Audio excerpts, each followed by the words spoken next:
पुरोगामी संघटना, डाव्या संघटना आणि सामाजिक संघटनांनी एकत्रित येत सांगली महापालिकेची निवडणूक लढण्याचा निर्धार केलाय। आम्ही महापालिका निवडणुकीमध्ये नागरिक विकास आघाडीच्या माध्यमातून मैदानात उतरणार असल्याचे जाहीर करण्यात आले आहे। सांगली महापालिका क्षेत्रातल्या सर्वसामान्यांच्या प्रश्नांवर ही निवडणूक लढवली जाईल अशी भूमिका नागरिक विकास आघाडीच्या वतीने जाहीर करण्यात आली आहे। कामगार नेते अजित सूर्यवंशी यांच्या नेतृत्वाखाली वेगवेगळे डावे आणि पुरोगामी आणि सामाजिक संघटनांनी एकत्रित येत ही नागरिक विकास आघाडी स्थापन केली आहे आणि या आघाडीच्या माध्यमातून सांगली महानगरपालिका निवडणूक लढवण्यात येणार असल्याचे स्पष्ट करण्यात आले आहे।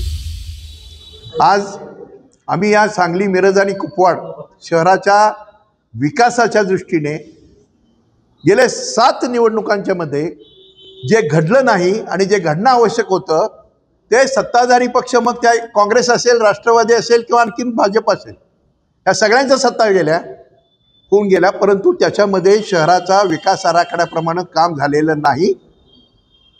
आणि आज सांगलीची अवस्था ही गचाळ सांगली अशी निर्माण झाली। याला कुठेतरी तोंड फोडण्याच्या दृष्टीनं आणि जनतेचा आवाज या निवडणुकीच्या माध्यमातून महापालिकेमध्ये नागरिक विकास आघाडीच्या माध्यमातून लोकांचा आवाज, लोकांची शक्ती बरोबर घेऊन आम्ही महापालिकेच्या निवडणुकीमध्ये आज उतरतो आहोत। याच्यामध्ये शेतकरी कामगार पक्ष आहे, जनता दल आहे, जनता दल सेक्युलर आहे, समाजवादी पक्ष आहे, CPI आहे, CPM आहे, जे डावे पक्ष आणि पुरोगामी पक्ष आहेत तेही या आघाडीमध्ये सहभागी आहेत।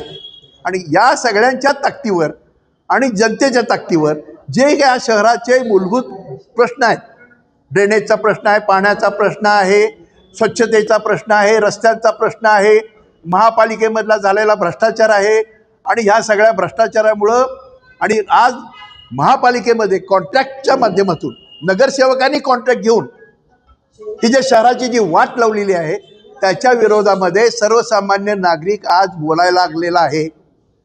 ही शक्ती ही जनशक्ती आहे आणि ही जनशक्ती घेऊन आम्ही या महापालिकेच्या निवडणुकीमध्ये नागरिक विकास आघाडीच्या वतीनं उतरत आहोत। आम्ही आमचा कार्यक्रम दिलेला आहे। आम्ही केवळ निवडणुका लढवतो म्हणजे या शहराच्या विकासाच्या दृष्टीने आजपर्यंत केवळ घोषणा झाल्या, नुसत्या योजना जाहीर केल्या, परंतु त्याची कुठेही कृती झाली नाही। ती कृती करण्याचा आम्ही कृती कार्यक्रम नागरिक विकास आघाडी म्हणून दिलेला आहे। त्याचा जाहीरनामा आम्ही प्रसिद्ध करतोय। शहरातले प्रामुख्याने असणारे 15 प्रश्न घेऊन आम्ही या निवडणुकीच्या सामोरे जातो आणि या निवडणुकांच्या मध्ये धनशक्ती विरुद्ध जनशक्ती उभी करून, किती धनशक्ती जरी असली तरी आपल्या लोकशाहीमध्ये जनता ज्या वेळेला रस्त्यावर उतरते आणि मनावरती घेते त्यावेळेला मी म्हणणाऱ्यांना पाणी पाजते, हा इतिहास असल्यामुळं आम्ही आमच्या शक्तीनिशी एक वोट एक नोट याच शक्तीनं लोकांच्या पाठिंब्यावर ही निवडणूक लढवत आहोत।